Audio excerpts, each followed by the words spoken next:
পরীক্ষার মূল স্তম্ভ, কারণ এইটা যে ভালো করে বুঝতে পারবেন সমস্ত আইন আপনি সুন্দর করে বুঝতে পারবেন। কারণ ফৌজদারি কার্যবিধি এমন একটা আইন, যেই আইনের সাথে আপনার লিঙ্ক নাই এমন কোনো আইন নাই। আমি ডাইরেক্ট বললাম, ফৌজদারি কার্যবিধি এমন একটা আইন, এই আইনের সাথে লিঙ্ক নাই এমন কোনো আইন নাই। আপনি দেখেন প্রত্যেকটা আইনেই আপনি দেখবেন লেখা থাকবে যে এই আইনের অনুসন্ধান, তদন্ত, বিচারের ক্ষেত্রে যতদূর সম্ভব ফৌজদারি কার্যবিধির বিধানাবলী প্রযোজ্য হবে। লেখা আছে না প্রত্যেকটা মাইনর অ্যাক্টে এই কথাটা লেখা আছে। কারণ ফৌজদারি কার্যবিধি হচ্ছে বিচার পদ্ধতির, তদন্ত পদ্ধতির এবং আইনগত অন্যান্য যে প্রতিষ্ঠান তাদের কার কি কাজ, কি কি কর্তব্য, সমস্ত কিছু এখানে ডিটেলস ভাবে দেওয়া আছে। তো আজকে আমরা যে জায়গাটা পড়তে যাচ্ছি এটা হচ্ছে সম্পূর্ণভাবে একজন পুলিশ অফিসারের যে ক্ষমতা সেটা একদম লেখাই আছে, কিন্তু এখানে যে পুলিশের আপনার ক্ষমতা, পুলিশের প্রতিরোধমূলক ক্ষমতা, যদি আপনার বই থেকে দেখেন এখানে পুলিশের নাম সহ লেখা আছে, পুলিশের প্রতিরোধমূলক কার্যক্রম বা প্রতিরোধমূলক ক্ষমতা, একদম পুলিশের নাম সহ বলা আছে।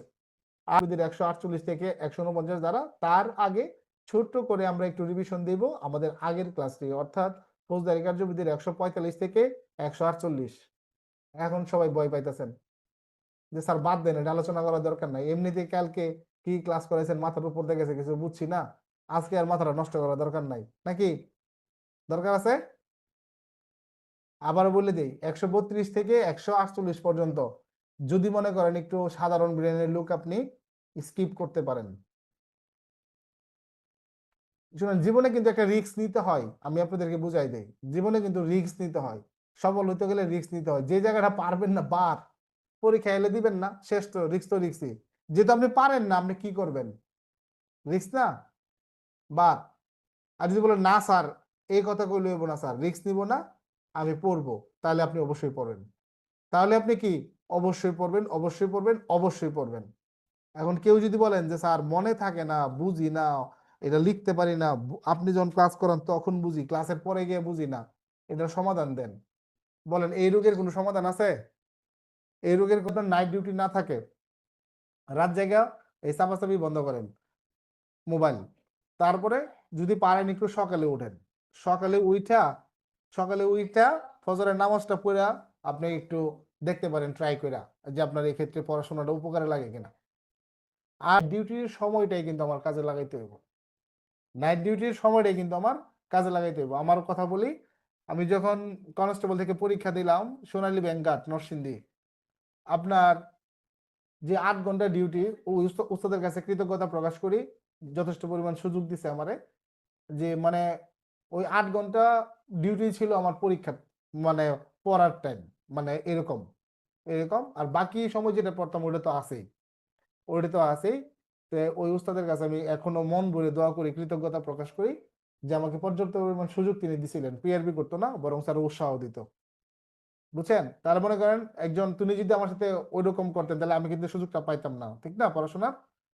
তো আমার মনে করেন যে এটা কাজে লাগছে। এরকম আমরা যেই ডিউটি গুলো করি, যেটার ক্ষেত্রে মনে করেন আপনার যখন স্ট্যান্ড বাই একটা ডিউটি আছে, তা আমরা জানি স্ট্যান্ড বাই ডিউটিতে আমরা বেশিরভাগ লোকে ফেসবুকে খুব মগ্ন থাকি। আপনার চেষ্টা করেন আপনি সব জায়গায় পড়ার সুযোগ পাবেন। যদি এখানে কেউ এক্সকিউজ দেখান যে স্যার অনেক চাপ, অনেক ব্যস্ত, ঠিক আছে, আমি এটা বিশ্বাস করি না।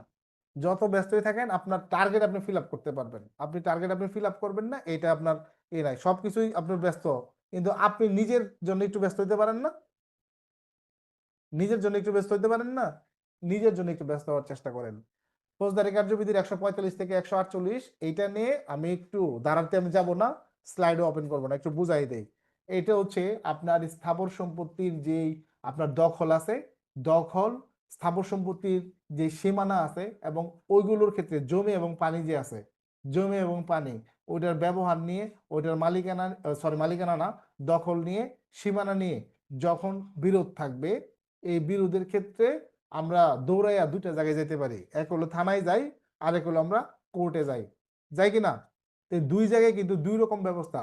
তো থানা পুলিশ কি কি ব্যবস্থা গ্রহণ করতে পারে আমরা গতকালকে আলোচনা করছি। থানা পুলিশ জিডি করবে, প্রসিকিউশন দিবে, ওয়ার্নিং নোটিশ দিবে, ঠিক না। তারপর কোর্ট থেকে কোনো নোটিশ আসলে এটা জারি করবে, এটা পুলিশের কাজ, পুলিশের কার্যক্রম শেষ। এরপরে হচ্ছে যখন ম্যাজিস্ট্রেটের কাছে যাবে তখন ম্যাজিস্ট্রেট 145, 46, 47, 48, 49 এই মোতাবেক কিন্তু ম্যাজিস্ট্রেট আপনার প্রয়োজনে কিন্তু ব্যবস্থা নেবেন। দেখা গেছে যে আপনার ম্যাজিস্ট্রেটের কাছে সংবাদ গেল, এই ক্ষেত্রে ম্যাজিস্ট্রেট কি করবেন, তিনি এই ক্ষেত্রে আপনার তাদেরকে বলবেন যে আপনারা নির্ধারিত সময়ে আমার কাছে হাজির হন, দুই পক্ষ অবস্থানে ঠিক থাকেন, এটাকে বলা হয় কি স্টে অর্ডার, মানে স্থিতাবস্থা, স্থিতাবস্থা জারি করবেন যে নিজ নিজ দখলে আপনারা ঠিক থাকেন, আপনারা আমার কাছে রিপোর্ট করেন নির্ধারিত দিনে। কয় পক্ষ? দুই পক্ষই। কয় পক্ষ? দুই পক্ষ। 133 থেকে যদি আমরা 143 পর্যন্ত দেখি, ওইখানে কিন্তু এক পক্ষকে আসতে বলে, ঠিক না? ওইখানে কিন্তু যার বিরুদ্ধে অভিযোগ তাকে আসতে বলে, তার প্রতি নোটিশটা জারি হয়। 144 দ্বারা যদি আপনি খেয়াল করে দেখেন যে জরুরি আদেশের ক্ষেত্রে আমরা কাউকে আসতে বলে না, জরুরি আদেশের ক্ষেত্রে জারি করে দেয়। জরুরি আদেশের ক্ষেত্রে যদি কোনো ব্যক্তি নিজে ক্ষতিগ্রস্ত হন তাহলে তিনি নিজে থেকে গিয়ে কিন্তু আবেদন করেন, ঠিক না? এরকম না জিনিসটা? এরকম আবেদন করেন, কিন্তু ওইখানে আপনার কিন্তু বলা আছে যে আসেন। 144 ধারাতেও বলা আছে যে আদেশপ্রাপ্ত হবেন, আপনি স্থির থাকবেন, তারপর আপনি গিয়ে ব্যাখ্যা দিবেন।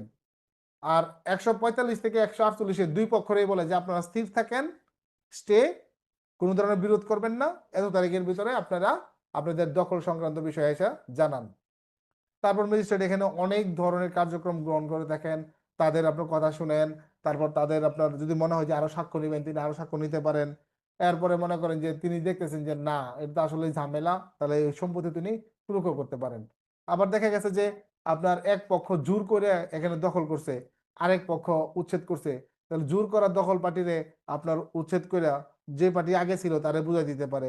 তারপর দেখা গেছে যে সর্বশেষে এমনও হইতে পারে যে এটা আসলে যে পক্ষ অভিযোগ আনছে সেও প্রমাণ করতে পারতেছে না, আরেক পক্ষ যে দখলে ছিল সেও প্রমাণ করতে পারতেছে না, তখন করবে কি তোমরা দুই পার্টি সাইড লও, এই জায়গা একজন রিসিভার নিয়োগ করে দিলাম, এটা সরকারি হেফাজতে থাকবে, তোমরা গিয়ে কোর্টের থেকে ডিসিশন নিয়ে আসো গা, এই এই জমি কার, যেহেতু আমার ক্ষমতা নাই, ততদিন পর্যন্ত থাকবে। যদি কোনো পর্যায়ে ম্যাজিস্ট্রেটের কাছে মনে হয় যে এই সম্পত্তি নিয়ে আর কোনো বিরোধ নাই, এখন তারা শান্তিপূর্ণভাবে অবস্থান করতেছে, কোনো ধরনের বিরোধ নাই, তাহলে ম্যাজিস্ট্রেট এই ক্রোকের আদেশ যে কোনো সময় প্রত্যাহার করে দিতে পারেন, ঠিক আছে? ক্রোকের আদেশ যে কোনো সময় তিনি প্রত্যাহার করে দিতে পারেন। এই যে দখল, দখল এবং সীমানা এইগুলোর যদি কখনো ব্যবহার নিয়ে, যেমন ধরেন পুকুরের পানি, রাস্তাঘাট, খেলার মাঠ, এরকম যে আবার আপনার খালের পানি, এইগুলোর ব্যবহার নিয়ে যদি কখনো আপনার বিরোধ হয়, সেম প্রসিডিওর, তাদেরকে আবার ডাকবে, যাবে, ই করবে, সবকিছুই শুনবে। তবে এই ক্ষেত্রে আপনার নিষেধাজ্ঞা দেওয়ার ক্ষেত্রে একটা জিনিস মেনটেন করা হবে, যে দেখতে হবে যে আপনার এই যে বিষয়টা আহ যদি মৌসুম ভিত্তিক কোনো কিছু হয়, যেমন ধরেন ইরি ইরি সিজন, মানে যে ধানের যে রোপণ হয়, ইরি, বুড়ো, এরকম ই হয় না, সিজন আছে না? তো যেই সিজন, একটা সিজন আছে না ধানের, যে সেল মেশিন থেকে পানি দেওয়া লাগে, এক্ষেত্রে অনেক এলাকায় কিন্তু সেল মেশিন নাই, এখানে খালে থেকে সংযোগ আছে, এরকম সিস্টেমে দেয়। তো ওই রকম খালের যেটা মানুষ মৌসুমে ব্যবহার করে, হঠাৎ করেই এটা অফ করা যাবে না, যে 3 মাসের সময় লাগবে কম হলেও, আর কিংবা যে সিজন চলতেছে এই সিজনের পরবর্তী সিজন থেকে হয়তো বা সেটা কি করবে, ব্যবহার নিষিদ্ধ করবে, এরকম আর কি। এখানে অনেক জটিল জটিল ভাষা আছে, আপনি এখানে জটিলের দিকে যাবেনই না, বুঝতে পারলাম? জটিলের দিকে আপনি যাবেনই না, যতটুকু বুঝতেছেন এই বিষয়গুলো ছোট ছোট করে নোট করে নেন। আমি আপনাদের যে পরীক্ষা নিব, পরীক্ষায় প্রশ্নটা থাকবে, ওইখানে উত্তরটাও সুন্দর করে সাজানো থাকবে, ওইটা দেখেও আপনারা বুঝে বুঝে ফেলতে পারবেন এই ধারাগুলো আরো সহজ করে। আমার হ্যান্ড নোটটাতেও আমি এই যে এতে আমার যে মূল বইটা ওটাতেও আমি দেওয়ার চেষ্টা করছি একদম চলিত ভাষায়, দেখবেন এখানে।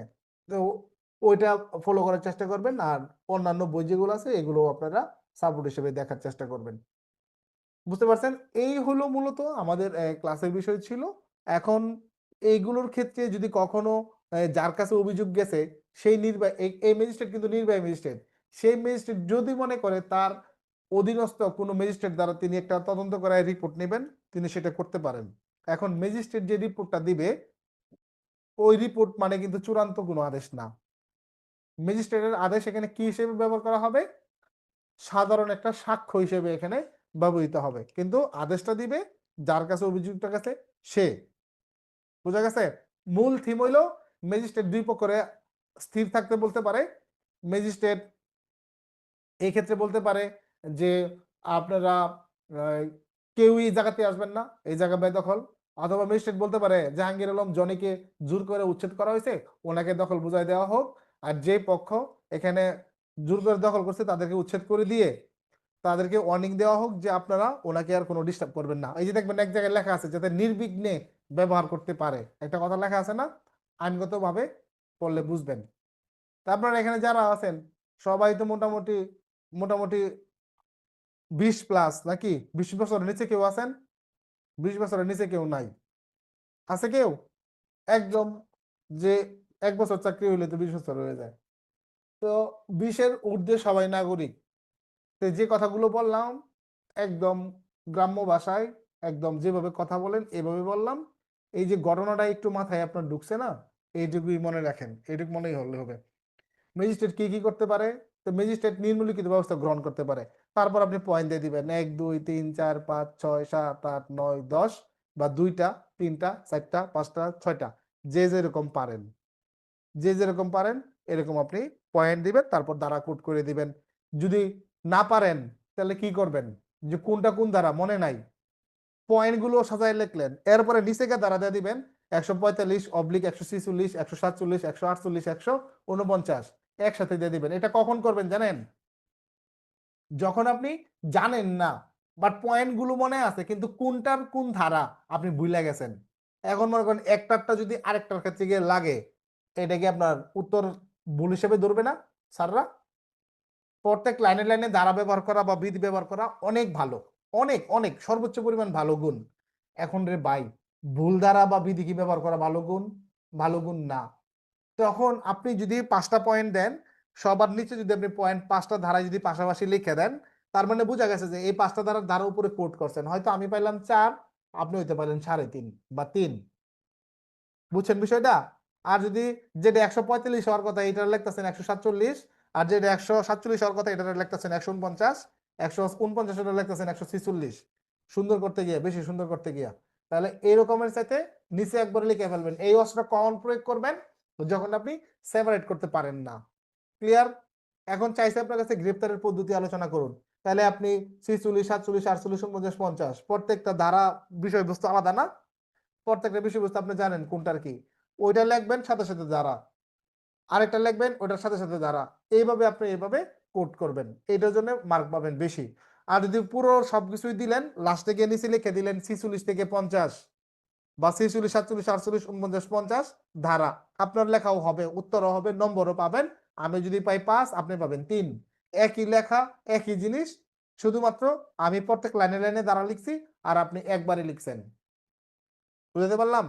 ফৌজদারি কার্যবিধির 149 থেকে 153 এটা কিন্তু পুলিশের প্রতিরোধমূলক ক্ষমতা। এই ধারাগুলো যদি না থাকতো কালী ভাই, আপনার পুলিশ হিসেবে কোনো মূল্যায়নই থাকতো না, আপনার কোনো ক্ষমতাই থাকতো না, ক্ষমতাই থাকতো না। এই যে দেখেন কি কি ক্ষমতা আপনার আছে, আজকে আমরা এবার দেখি। 149 পুলিশ আমলযোগ্য অপরাধ প্রতিরোধ করবে। 150 আমলযোগ্য অপরাধের ষড়যন্ত্র সম্পর্কে সংবাদ দিবে।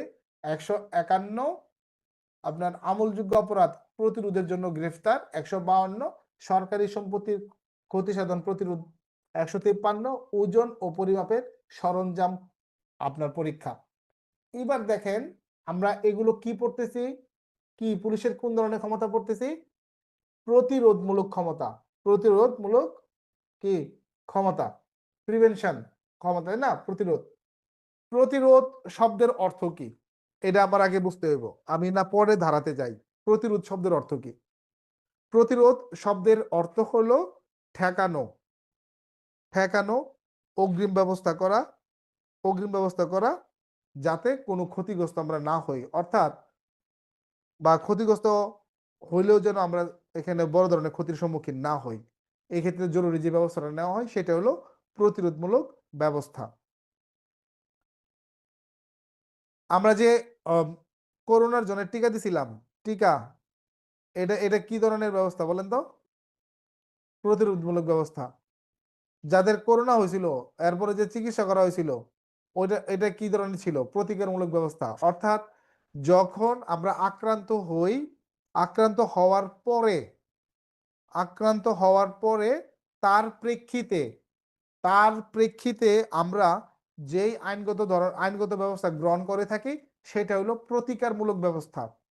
যদি আপনি এই ৩টা শব্দের অর্থ জানেন, জীবনেও কোনোদিন আপনি এই প্রশ্নের উত্তর ভুল করবেন না। আবারও বলতেছি, প্রতিকার, প্রতিরোধ আর হচ্ছে নিবর্তন। এই ৩টা শব্দের অর্থ যদি জানেন, আপনি জীবনেও এই ৩টা প্রশ্নের উত্তর কখনো ভুল করবেন না। প্রথম হচ্ছে প্রতিরোধ।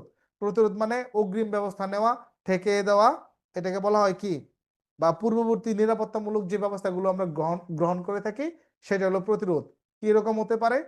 যেমন ধরেন টহল ডিউটি করতেছেন আপনি, যে ঘুরতেছেন গাড়ি নিয়ে, আপনার উদ্দেশ্যটা কি? উদ্দেশ্যটা কি?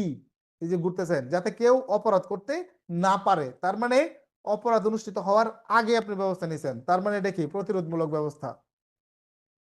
চেকপোস্ট আপনি করতেছেন, কিসের জন্য চেকপোস্ট করতেছেন আমার বুঝান তো? চেকপোস্ট কিসের জন্য করি আমরা? কেউ যাতে চেকপোস্ট দিয়ে গাঁজা, মদ, ফেন্সিডিল, অস্ত্র, অবৈধ জিনিস যা আছে এগুলো যাতে কেউ নিয়ে যেতে না পারে। এটা কি আমূলযোগ্য অপরাধকে প্রতিরোধের চেষ্টা করতেছি না আমরা? একটু চিন্তা করেন, লজিকটা খাটান, খালি তো বইয়ের মুখস্থ করা নিয়ে টেনশন করতেছেন। ভাই আইন বুঝলে তো বই আপনার পিছে ঘুরবে, আপনি বইয়ের পিছে ঘুরবেন কি জন্য? বই তো আপনার পিছে ঘুরবে। এখানে আপনার প্রতিরোধ করতেছি আমরা, আমলযোগ্য অপরাধ প্রতিরোধের জন্য আপনার এই কাজটা করতেছি। রাস্তাঘাটে আপনি যে একজন ব্যক্তিকে তল্লাশি করেন, চেকপোস্ট করাকালীন সময়, রাত্রেবেলা টহল ডিউটি করার সময় যে আপনি একজনকে তল্লাশি করেন, শরীর তল্লাশি করেন, আপনি কি ওই ব্যক্তিকে গ্রেফতার করছেন? বলেন তো, গ্রেফতার করছেন? গ্রেফতার করেন নাই। কি? আপনি তো ওই ব্যক্তিকে গ্রেফতার করেননি। তো আপনি ওই ব্যক্তিকে গ্রেফতার না করে তার দেহ আপনি কিভাবে তল্লাশি করলেন? আপনি তো কোথাও অভিযানে যান নাই যে ওইখানে গিয়ে সন্দেহজনক হয়েছে যে ওই ব্যক্তি কোনো কিছু নিয়ে মনে পালাইতেছে, আপনি তাকে তার দেহ তল্লাশি করতেছেন ১০২ ধারার যে ৩ উপধারায় যেটা আছে, এটাও তো করেন না। তাহলে কোন ক্ষমতায় রাস্তাঘাটে একজন মানুষকে আপনি তল্লাশি করেন? এই আপনি দাঁড়ান তো, আপনার ব্যাগ দেখান তো। আমরা দেখছি না কোনো সমাবেশ হইলে তার আগের দিন পুলিশ খুব তৎপর হয়, বিশেষ করে ঢাকা শহরে খুব তৎপর হয় না?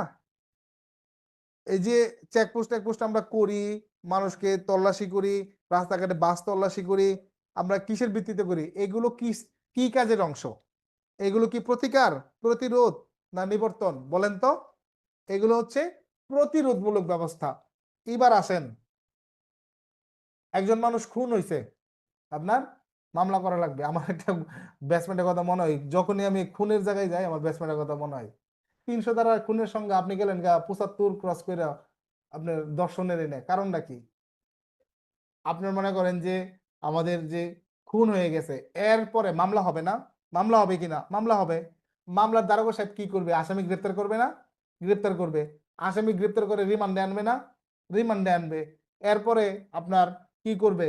আরো যাবে অন্যান্য আসামি গ্রেপ্তারের চেষ্টা করবে, আরো কারা কারা এটার পিছনে আছে সব খুঁজে বের করার চেষ্টা করবে। প্রত্যেকটা স্টেপই হচ্ছে আপনার প্রতিকারমূলক ব্যবস্থা। তার মানে যখন মানুষ আপনার ভিক্টিমাইজ হয়ে যায়, এরপরে আপনার কোনো ঘটনা ঘটে যায়, এরপরে আইনগতভাবে যে ব্যবস্থাগুলো গ্রহণ করা হয় সেটা হলো প্রতিকারমূলক ব্যবস্থা। এবার ধরেন আপনার টিকিট কেউ কালোবাজারি করতেছে, তো সাব ইন্সপেক্টর টু আপ যে র্যাঙ্কের কর্মকর্তারা আছেন তারা যদি দেখেন সামনাসামনি, আপনি কি এটা হতে দিবেন না গ্রেপ্তার করবেন? আপনার গ্রেপ্তার করতে হবে, তাই না? কি করতে হইব? গ্রেপ্তার করতে হইব। তারপরে আমাদের পুলিশ আইনের দেখবেন যে কিছু ক্ষমতা দেওয়া আছে, যে পুলিশ আইন মোতাবেক যে ৩৪-এ আপনার কিছু অপরাধের কারণে বিনা পরোয়ানায় গ্রেপ্তারের ক্ষমতা দেওয়া আছে, ৩৪ কতে গ্রেপ্তারের ক্ষমতা দেওয়া আছে। যখন বেআইনি সমাবেশ হতে থাকবে তখন আপনি কি পিটাবেন না? ১২৮ মোতাবেক পিটাবেন না? পিটাবেন কিনা? পুলিশ রেগুলেশন ১৫৩ মোতাবেক আপনি আগ্নেয়াস্ত্র প্রয়োগ করবেন না? এইগুলো কখন আপনি করতেছেন? এটা তো অপরাধের আগেও করতেছেন না, অপরাধের পরেও করতেছেন না। একটা অপরাধ চলমান আছে, রানিং রানিং রানিং অপরাধ না? বেআইনি সময় তারা ভাঙচুর করতেছে, আপনিও পিটাইতেছেন, এটা কি রানিং? ঠিক না? এটাকে বলা হয় নিবর্তনমূলক ব্যবস্থা। কালোবাজারি করে টিকিট বেচতেছে, আপনিও তারা দৌড়াইতেছেন, ধরতেছেন। এটা হচ্ছে ডাইরেক্ট যে একটা অপরাধ চলতেছে এটাকে থামাই দেওয়ার জন্য ইনস্ট্যান্ট যে ব্যবস্থাটা নেওয়া হয় এটা হলো নিবর্তনমূলক ব্যবস্থা। এই যে 3টা ফর্মুলা বললাম, এখন যত অপরাধ আছে আপনি 3টা ফর্মুলার ক্ষেত্রে ফালাবেন, আপনি অটোমেটিক বুঝে যাবেন, আমাকে জিজ্ঞাসা করা লাগবে না যে এইটা স্যার কোন ধরনের অপরাধ। আপনাকে বৈশিষ্ট্য বলে দিলাম না, বৈশিষ্ট্য বলে দিলাম কিনা? এই বৈশিষ্ট্য মোতাবেক আপনি কি করবেন, এই বৈশিষ্ট্য মোতাবেক আপনি হচ্ছে বিবেচনা করবেন যেটা আপনার কোন ধারা কোন ধরনের অপরাধের ভিতরে পড়লো। তো আজকে আমরা যে ক্লাসটা করতেছি সবগুলো কি ধরনের ব্যবস্থা বলেন? প্রতিকারমূলক ব্যবস্থা নাকি? প্রতিকার না, না, প্রতিরোধ। তার মানে অপরাধ অনুষ্ঠিত হওয়ার আগে যে কাজটা হবে এটা নাকি? অপরাধ অনুষ্ঠিত হওয়ার আগে। তাহলে অপরাধ অনুষ্ঠিত হওয়ার পরের কাজকে আজকের আলোচ্য বিষয় আমাদের আজকে না, তার মানে আগের বিষয়গুলো। এবার দেখেন আগের থিওরির সাথে 149 থেকে 153 পর্যন্ত মিলে কিনা। এখন ধরেন আর একটু ব্যাখ্যা দিয়ে দিই আপনাদেরকে। বাজারে অনেক ধরনের আপনার লেখকের গাইড বই আছে, অনেক সিনিয়র সিনিয়র ব্যক্তিদেরও গাইড বই আছে, অনেক গাইড বইয়ের লেখক মইরাও গেছে। ঠিক আছে, এইসব বইতে এত অ্যানালাইসিস বা ব্যাখ্যামূলক চিন্তা ভাবনা থেকে কিন্তু লেখা হয়নি, কোন সূত্র প্রয়োগ করে লেখা হয়নি। যে যা পারছে তা লিখছে, এটা আগে থেকে চলে এসে এভাবে চালাচ্ছে। আমি যেটা আপনাদেরকে বলে দিলাম সায়েন্টিফিকলি প্রমাণিত এবং শব্দের অর্থগত দিক থেকে বিবেচনা করে দেখবেন আমার কথাগুলো সঠিক আছে কিনা, নাকি আমি বানায় বলতেছি। যেগুলো লজিক, এইটা যেটা আইনে আছে, যে ব্যাখ্যা দেওয়া আছে এই ব্যাখ্যা অনুযায়ী আপনি বিবেচনা করবেন। আমি বলছি দেখে সঠিক এরকম না, জাস্ট আপনি মিলাই দেখবেন। এই অধ্যায়ে ক্লিয়ার করে বলে দিছে যে এই অধ্যায়টাই কার, পুলিশের প্রতিরোধমূলক কার্যক্রম লেখায় আছে। প্রতিরোধ শব্দের অর্থ কি গুগলে সার্চ দিতে হয়, এআই রে জিজ্ঞেস করলে তো হয় নাকি? জিজ্ঞেস করলে হয় না যে প্রতিরোধ শব্দের অর্থ কি? দেখেন গ্যাটার গেট বলে দিবে, গ্যাটার গেট আপনার বলে দিবে। তো এবার দেখেন যে আমাদের প্রথম যে ধারাটা 149, এখানে আপনাকে কি ধরনের ক্ষমতা দিছে 149-এ? দেখেন আপনার স্লাইডে দেখেন 149 পুলিশ আমলযোগ্য অপরাধ প্রতিরোধ করবে। এখন ঘটনা হয়েছে আমলযোগ্য অপরাধ আমরা বুঝি কিনা? আমলযোগ্য অপরাধ যে অপরাধের কারণে পুলিশ অফিসার ফৌজদারি কার্যবিধির 2য় তফসিল বা বর্তমানে প্রচলিত অন্য কোনো আইন অনুযায়ী কাউকে বিনা পরোয়ানায় গ্রেফতার করতে পারে, সেই অপরাধ হলো আমলযোগ্য অপরাধ। তো এই আমলযোগ্য অপরাধ পুলিশ অফিসার কি করবেন, আপনার হস্তক্ষেপ করবেন, প্রতিরোধ করবেন, এটা যাতে অনুষ্ঠিত হতে না পারে। বোঝা গেছে? অনুষ্ঠিত হতে না পারে। এখন এই প্রতিরোধমূলক ব্যবস্থা এবং নিবর্তনমূলক ব্যবস্থা কিন্তু একদম কাছাকাছি। এটা ধরেন 100%, এটা ধরেন আপনার 99%, একদম দেখবেন খুব কাছাকাছি, একদম গভীরভাবে সম্পৃক্ত। আপনি কখনো কখনো নিবর্তনমূলক বিষয়টাও আপনার প্রতিরোধের মাঝেও কিন্তু অনেক সময় ক্ষেত্রে কিন্তু মিলে যায়, কিন্তু অনেক সময় প্রতিকার আমলযোগ্যের সাথে মিলে যায়, একদম কাছাকাছি। আর প্রতিকার একটা ক্লিয়ার, এটা সবসময় ঘটনার পরেই হবে।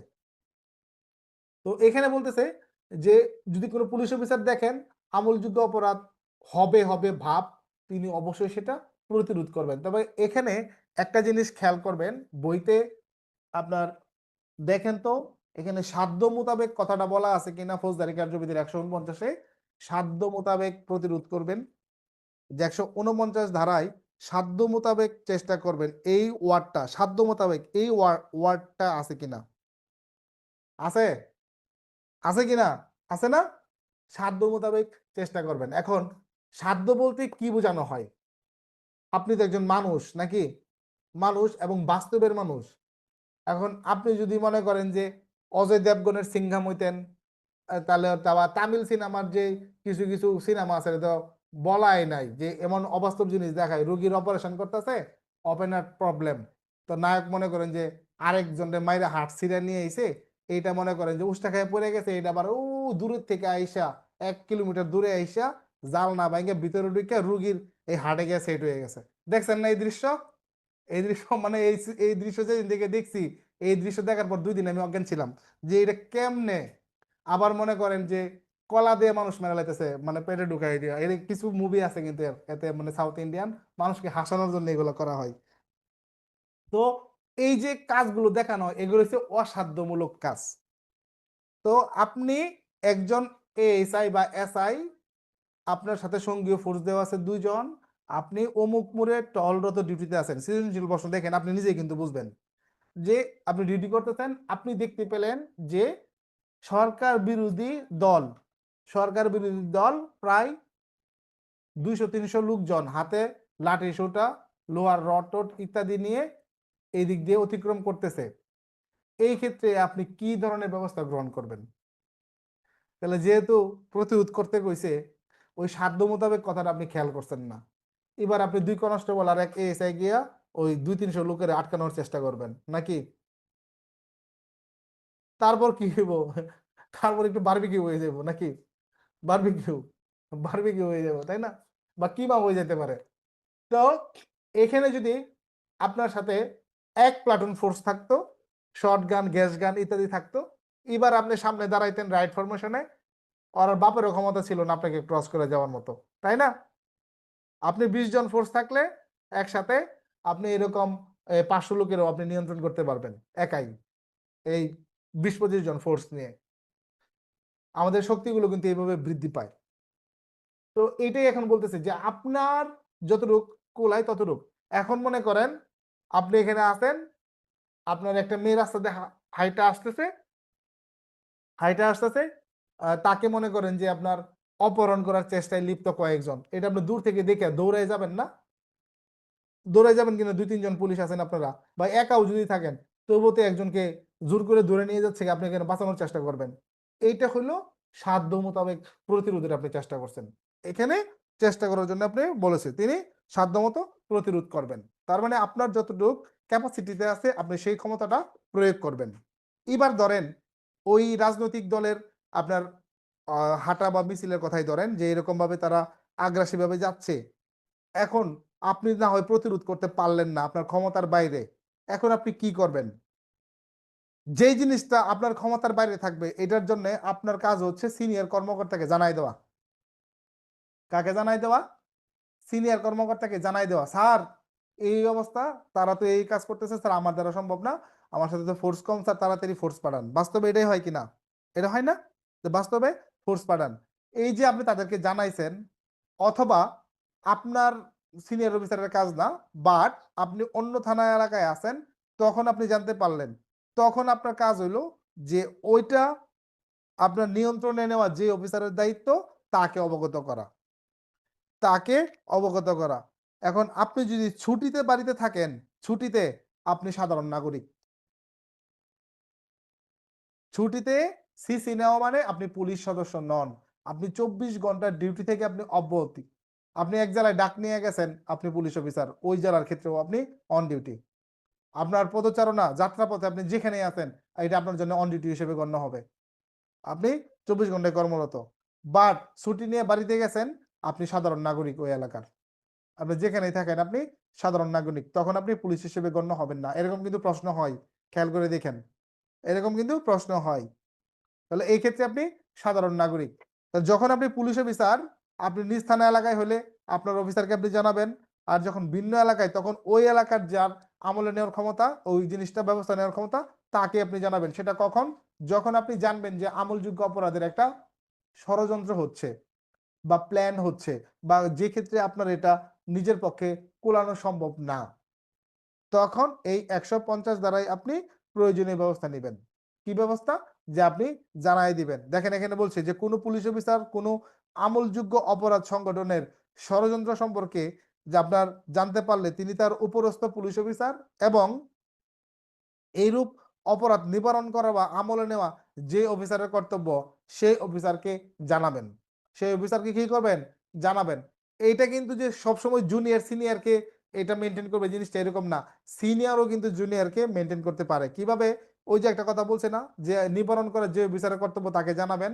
মনে করেন circle officer, circle additional SP বা এএসপি, তিনি একটা বিষয় জানছেন যে তার অমুক থানার ওসির এখানে একটা বেআইনি সমাবেশ হতে যাচ্ছে। তিনি সাথে সাথে সার্কেলকে ওসিকে জানাই দিবে, ওসি সাহেব ওখানে জানতো, গিয়া বা ফোর্স পাঠান, এটা তাড়াতাড়ি করে এটা আটকান, এটা থামান। তার মানে তিনি তাকে জানাই দিলেন, শেষ। এইটা হচ্ছে 150। তাহলে 150 কি অপরাধ অনুষ্ঠিত হওয়ার আগে না পরে ব্যবহার করা যায়? আগে না পরে? আগে না? আগে। কিন্তু আমরা গাইড বই খুললে কি দেখি?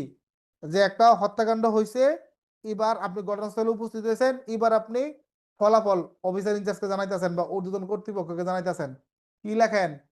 ফৌজদারি কার্যবিধির 150, পিআরবির 120 লেখেন না? লেখেন কিনা? এখন আপনি আমারে বলেন সঠিক লেখেন না ভুল লেখেন? বলেন সঠিক না ভুল? ফৌজদারি কার্যবিধির 150 অপরাধ সংঘটিত হওয়ার আগে না পরে? আগে। তার মানে যখন ষড়যন্ত্র সম্পর্কে জানবেন তখন আপনার 150। আপনি কখনোই 150কে পরে ব্যবহার করতে পারেন না। বুঝতে পারছেন? যদি ধরে আপনার উত্তর ভুল। এটা আপনি কখনোই আপনার আগে ব্যবহার করতে, আপনার পরে ব্যবহার করতে পারেন না। পরের ক্ষেত্রে প্রত্যেক ব্যক্তি তার সিনিয়র অফিসার জুনিয়রের অধস্তন। আপনি প্রবিধানের 117 আপনি ইউজ করতে পারেন। কোনো সমস্যা নাই। আপনি যদি ম্যাজিস্ট্রেটকে জানান আপনি 113 ইউজ করতে পারেন প্রবিধানের। কোনো সমস্যা নাই। আপনি যদি সিনিয়র কর্মকর্তাকে জানান এরকম বিষয় 100 পিআরবি 120 আপনি ব্যবহার করতে পারেন। কোনো সমস্যা নাই। কিন্তু সিআরপিসির 150 ঘটনার পরে হবে না। সবসময় ঘটনার আগে আপনি ব্যবহার করবেন। এখন ধরেন আপনার সাধ্যের বাইরে, এখন মনে করেন যে এটা অপরাধ অনুষ্ঠিত হলে বড় লেভেলের একটা ঘটনা ঘটতে পারে। এই মুহূর্তে আপনি কি করবেন? এই মুহূর্তে কি করা উচিত? ওসি সাহেবের কি করা? ওসি সাহেব দেখতেছেন যে এখানে আসলে প্রতিরোধ করা সম্ভব না। কারণ জনবিস্ফোরণ ঘটতে পারে। জনবিস্ফোরণ ঘটতে পারে, গ্রেপ্তার করা সম্ভব না। এখন কি করতে হবে? তাহলে কি করতে হবে? তাহলে আপনার এদেরকে যে করে হোক থামাইতে হবে। থামাইতে হবে না? তো থামানোর রাস্তা কি? যখন আমলযোগ্য অপরাধ প্রতিরোধ করা সম্ভব না, সরাসরি ফেস করে সম্ভব না, তখন এখানে একটু কৌশল অবলম্বন করতে হবে। কি কৌশল? যে প্রয়োজনে তাদেরকে আগেই ধরে ফেলতে হবে। অপরাধের মনে করেন ঘোষণা দিছে কাল সকাল 8টায়। তাহলে ওই 8টায় যাতে ওরা যাইতেই না পারে তার আগেই ওদেরকে কবজা করে লাইতে হবে। এই জন্য দেখবেন আগামীকাল হরতাল যে ডাকে, এই ডাকার আগের রাতেই মনে করেন যে থানার হাজতখানা বইরা যায়, বইরা যায় না? থানার হাজতখানা ভর্তি দেখেন নাই কেউ যে হরতাল মিছিল মিটিং ডাকছে, তার আগের রাতে আপনার আসামে যে যেমনি পারে ধরে নিয়ে আসে নেতাকর্মী, যাতে পরের দিন এই বিশৃঙ্খলাটা না ঘটে। যে ক্ষমতাটা আমরা প্রয়োগ করব সেটা হচ্ছে 151, যেখানে বলা আছে অনুরূপ অপরাধ প্রতিরোধের জন্য গ্রেফতার। অনুরূপ অপরাধ প্রতিরোধের জন্য গ্রেফতার।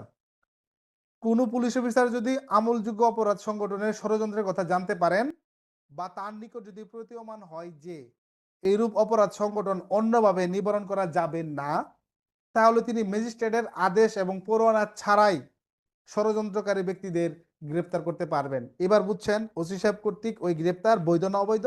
বলেন বৈধ না অবৈধ? 100% বৈধ। 100% কি বৈধ, তাই না? আমাদের ওসিরা সবসময় কি করে, কে কোন দল করে এটা বিবেচনা করে না, তারা এই 151 প্রয়োগ করে তারা কি করে আপনার তাদেরকে গ্রেপ্তার করে।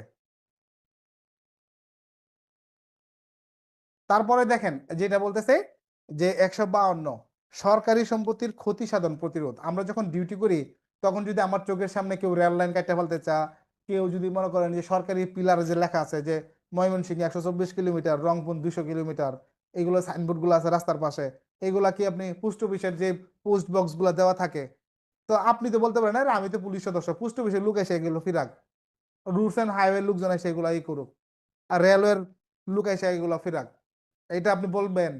নাকি আপনি বলবেন যে আমি পুলিশ অফিসার, সরকারি মাল ক্ষতি হতে দিব না, এটা আমি অবশ্যই প্রতিরোধমূলক ব্যবস্থা করব। এই প্রতিরোধমূলক ব্যবস্থা হতে পারে আপনার গ্রেফতারও করতে পারেন, আপনি তাকে পিটাইতেও পারেন, ধরে নিয়েও দিতে পারেন, যা করা দরকার আর কি। এটা খাঁটি বাংলায় বললাম আর কি। সাধারণত কি পুলিশে দেখলে তো এটি দৌড় দেয়, দৌড় দেয় না? দৌড় দেয় কিনা? এখন বলতে পারেন স্যার তাহলে কি 152 দ্বারা কি গ্রেফতার করবেন? আরে না, যখন কেউ আমলযোগ্য অপরাধ করে তখন তো সে 54 দ্বারাই গ্রেফতার হয়, পরে জন্য স্পেসিফিক এনে তার আপনার মামলা হয়। বুঝছেন না? কিন্তু আপনি এখানে যে তাকে নিষেধ করতে পারবেন, তাকে যে আপনি বাধা দিতে পারবেন, এই ক্ষমতাটাই হলো 152। বুঝছেন? আপনি হস্তক্ষেপ করতে পারবেন। 153 ক্লাসের শেষ দ্বারা ওজন ও পরিমাপের সরঞ্জাম পরীক্ষা। ওজন ও পরিমাপের সরঞ্জাম পরীক্ষা কি? ওজন ও পরিমাপের সরঞ্জাম পরীক্ষা। এখন অফিসার ইনচার্জের কথা বলা হয়েছে, তার সিনিয়ররা পারবে। অফিসার ইনচার্জ যিনি আছেন তিনি যদি মনে করেন যে তার থানা এলাকায় কোথাও কোথাও আপনার যেগুলো ওজন দেওয়া হয় বা মাপ দেওয়া হয়, লিকুইড মাপা হয়, ওজনের জন্য দাঁড়িপাল্লা ইউজ করে, লিকুইডের জন্য আমরা কি ইউজ করি, বাটখারা, বাটখারা, আর হইলো এই মাপার জন্য হচ্ছে কাঠি টাড়ি এগুলো আমরা ব্যবহার করি, গজের কাঠি, গজের কাঠি, তাই না, গজের কাঠি। এই গজের কাঠি আপনি যদি চেক করেন কাপড় কিনতে গেলে দেখবেন যে অনেক দোকানের গজের কাঠি আপনি 36 ইঞ্চি পাবেন না, দেখবেন 35 ইঞ্চি বা 1 ইঞ্চি কম আছে। আপনার দেখাবে যে কাপড় একটু বেশি দিতেছে, জীবনেও না। বাসায় এনে মাইপা দেবেন কাগজ কাপড় কম আছে, ঠিক কি না, দেখেন মাপ কিন্তু কম পাবেন। তো এইগুলো যদি ওসি সাহেব মনে করেন যে তার থানা এলাকায় এরকম 2 নম্বরই হয়, তাহলে তিনি সংবাদ পায়া বা তার কোনো তথ্যের ভিত্তিতে, গোপন তথ্যের ভিত্তিতে যেভাবেই হোক তিনি ওই জায়গায় গিয়ে কি করতে পারবেন, ওই জায়গায় গিয়ে তিনি ইন করতে পারবেন, প্রবেশ করতে পারবেন। পরিমাপ করার জন্য কি করবে, আপনার তিনি এখানে পড়বে, এখানে তিনি সেগুলো দেখতে পারবেন। যদি পান কি হবে বলেন, যদি পান তাহলে তিনি সেইটা কি করবেন, না করবেন যে আপনি এটা ইউজ করেন না, চলে গেলাম, মর্নিং দিয়ে গেলাম, ঠিক না, এই কাজ করবেন ওসি সাহেব নাকি? জি না, যারা এই কথা বিশ্বাস করছেন তারা ভুল। এই ক্ষেত্রে হইলো তিনি এই ক্ষেত্রে কি করবেন, এই ক্ষেত্রে আপনার ওইগুলো তিনি সিজ করবেন, আটক করবেন, আটক করবেন। এবং দেখবেন এখানে এক জায়গায় বলা আছে যে অধিক্ষেত্র সম্পন্ন ম্যাজিস্ট্রেটকে তিনি জানাবেন। আর যখনই আপনি ম্যাজিস্ট্রেটকে জানাবেন, কেমনে জানাবেন, মোবাইলে ফোন করে, সিডি লেখা, এটা লিখবেন, সিডি লিখবেন না, তার মানে আইনগত ব্যবস্থা নিয়ে ম্যাজিস্ট্রেটকে জানাইতে হবে। প্রসিকিউশনের আওতায় হলে প্রসিকিউশন, আর যদি মামলার আওতায় হয় মামলা, তারপর আপনার প্রয়োজনীয় ব্যবস্থা। যদি ওরকম পাওয়া যায় আপনার এরকম মাপে এই করতেছে, ভেজাল করতেছে, এই করতেছে, আপনার এই ক্ষেত্রে বিশেষ ক্ষমতা আইনে মামলা করার সুযোগ আছে, এরকম আছে, বা অন্যান্য আইনে আছে, হ্যাঁ, ওজন ও মানদণ্ড এখানে ব্যবস্থা আছে, অনেক ধরনের ব্যবস্থা আছে। ওই মোতাবেক ব্যবস্থা নিয়ে তিনি ওই ম্যাজিস্ট্রেটকে জানাবেন। এই হলো ওসি সাহেবের ক্ষমতা এই 153-তে। তবে মনে রাখবেন, মনে রাখবেন থানার ওসি আপনার গেছে, আপনার এই টহল ডিউটির জন্য এক এলাকায় বাইরে হয়েছে, এখন মনে করেন যে সাব ইন্সপেক্টর ওসির চার্জ পাইছেন জিডি মূলে, এখন আপনি মনে করেন বাজারে গিয়া এই সংবাদের ভিত্তিতে বাজারে গিয়ে ওসি সাহেব তো লিখে দিয়ে গেছে থানার দায়িত্বে এসআই জাহাঙ্গীর আলম থাকবেন, আমি থানা এলাকায় বের হইলাম, সম্ভব না। যিনি থানায় লাস্ট ওসি তিনি এই ক্ষমতা প্রয়োগ করবেন, বুঝা গেছে? অর্থাৎ ওসি থানা এলাকার ভিতর আছে মানে যেই ওসি থানা এলাকায় ঘুরতেছে আছে, ওই ওসিকেই বোঝানো হয়েছে এই 153 ধারার ক্ষমতা বলে, বুঝতে পারছেন? বাট মামলা রুজুর ক্ষেত্রে যদি ধরেন তাহলে থানায় ভিতরে যিনি আছেন তিনি আবার ক্ষমতা, যিনি জিডি মূলে বের হয়ে গেছে তিনি মামলা রুজুর জন্য ওসি না, তিনি 153 ধারার ক্ষমতা প্রয়োগের জন্য ওসি।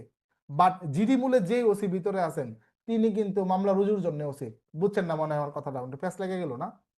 ভালো করে শুনেন, ওসি একই সময়ে দুজন থাকতে পারে। কিরকম জানেন? ওসি যদি টহল দেখার জন্য তার থানা এলাকা ভিজিটের জন্য জিডি মূলে বের হয়ে যায়, এই ওসি তো থানা এলাকার ভিতরেই আছে, ইন্সপেক্টর যে আছে, এবার মনে করেন যে সেকেন্ড অফিসার তাকে দায়িত্ব দিয়ে গেল যে এসআই জাহাঙ্গীর আলম এর উপর থানার দায়িত্ব অর্পণ করলাম, হাজতে কোনো আসামি নাই, লিখে উনি সই করে চলে গেলেন।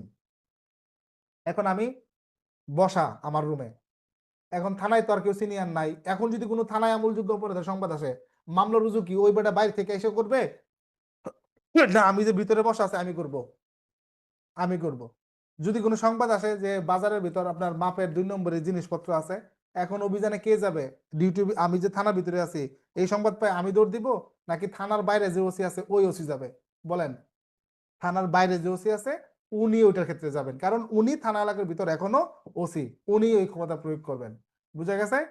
যদি থানার ওসি পুলিশ সুপারের সঙ্গে দেখা করার জন্য জেলা সদরে যান, ওই মুহূর্তে যদি আমার উপর দায়িত্ব দেওয়া যান আমি এবার ওসি, তাহলে এখন আমি আবার 153 ধারার ক্ষমতা প্রয়োগ করার জন্য ক্ষমতাবান। এই 153 কিন্তু বিনা পরোয়ানায় তল্লাশির একটা ক্ষমতা। ক্লিয়ার? পুলিশ অফিসার বিনা পরোয়ানায় তল্লাশি করতে পারে কিনা, এটা হলো 153 তার জন্য একটা পদ্ধতি। স্যার প্রতিরোধমূলক জন্য গ্রেপ্তার করা যাবে না স্যার, শুধুমাত্র প্রতিরোধমূলক গ্রেপ্তার করা যাবে না। আর 151 আবার স্যার প্রতিরোধমূলক গ্রেপ্তার স্যার, একটু সাংঘর্ষিক হয় না স্যার? ওকে, ওকে বুঝাই দিচ্ছি। 151 আর হচ্ছে আপনার 54-2 এর পার্থক্য, এটাই তো? জি সঠিক স্যার, প্লিজ একটু স্যার। ওকে, এখানে একটা গ্রাউন্ড আছে, এখানে একটা কি আছে, গ্রাউন্ড আছে এখানে, যে এমন আমলযোগ্য অপরাধ করার জন্য তারা প্রস্তুতি নিছে যেটা ঠেকানোর জন্য তাদেরকে গ্রেফতার করাই লাগবে। যেমন তারা ঘোষণা দিছে আগামীকাল তারা এখানে সমবেত হবে, এটা আগে থেকে ঘোষণাকৃত। আনোয়ার হোসেন বুঝেন কিন্তু কথাটা, এটুকু বুঝছেন কিনা? জি স্যার, জি স্যার। হরতাল মানে কি? রাস্তা অবরোধ আমলযোগ্য অপরাধ। হরতাল মানে ভাঙচুর, হরতাল মানে মানুষের ক্ষয়ক্ষতি করা, হয়রানি করা, এগুলো কি অপরাধ না? জি স্যার। এটা তো আপনি আগে ঘোষণা দিছেন, তখন আপনি তাদেরকে অ্যারেস্ট করলেন, তখন হচ্ছে 151। আর 54 নিষেধ করছে যে একটা লোক রাস্তা দিয়ে হাঁটতেছে, আপনি তারে বললেন এই আপনার নাম কি? বলতেছে যে আমার নাম জসিমউদ্দিন, এই সেই। এই আপনারা তো এত রাতে এখানে ঘুরতেছেন, এই আপনার তো মুখ খারাপ, নিশ্চয়ই আপনি চুরি করার জন্য এখানে ঘুরতেছেন। ওই লোক মনে করেন, আপনি মনে করেন যার তার কথা বলা দিলেন না, ধরে নিয়ে গেলেন গা, রাতে 2টার সময় একটা লোকের রাস্তায় পাইছেন, তারে আপনি মনে করেন নিয়ে গেলেন গা। তাকে কি বললেন? যে সে চুরি করার জন্য সন্দেহজনক, দিনের বেলা যাচাই করে ছাড়বো। এই যে এই ধরনের গ্রেপ্তারের ক্ষমতা আগে ছিল আইনগতভাবে, যাকে সন্দেহ করা হইতো, দেখবেন এই অংশটা 54 ধারার 1 উপধারার যে প্রথম দফা থেকে কিন্তু উঠাই দিছে। এই যে সন্দেহ করে গ্রেপ্তার করতে পারতেন, এই সন্দেহ করে গ্রেপ্তার দাঁড় করা যাবে না। বুঝা গেছে? 150 ধারায় বলছেন আমলযোগ্য অপরাধের ষড়যন্ত্র সম্পর্কে পুলিশকে ঊর্ধ্বতন অফিসারকে স্যার জানাবে। এখানে স্যার পিআরবি তেও সেম একই কথাই বলছে স্যার। তাহলে আপনি আবার বললেন যে স্যার 100 পিআরবি 120 পিটি দেওয়া যাবে না। 120 দেওয়ার জন্য আমি বলছি 120 চলে না, তারপরেও 120 আমরা দেই। 120 হয়েছে মূলত থানায় যে আমলযোগ্য অপরাধগুলো হচ্ছে, মামলাগুলো ঠিকঠাক মতো হচ্ছে কিনা, সবগুলো নজরে আসছে কিনা, সবগুলো আনা হয় কিনা, এই বিষয়টা হলো 120। ভালো করে পড়লে বুঝবেন। আপনি কি করে মূল বইটা পড়বেন, দেখবেন ওখানে ক্লিয়ারলি বলা আছে।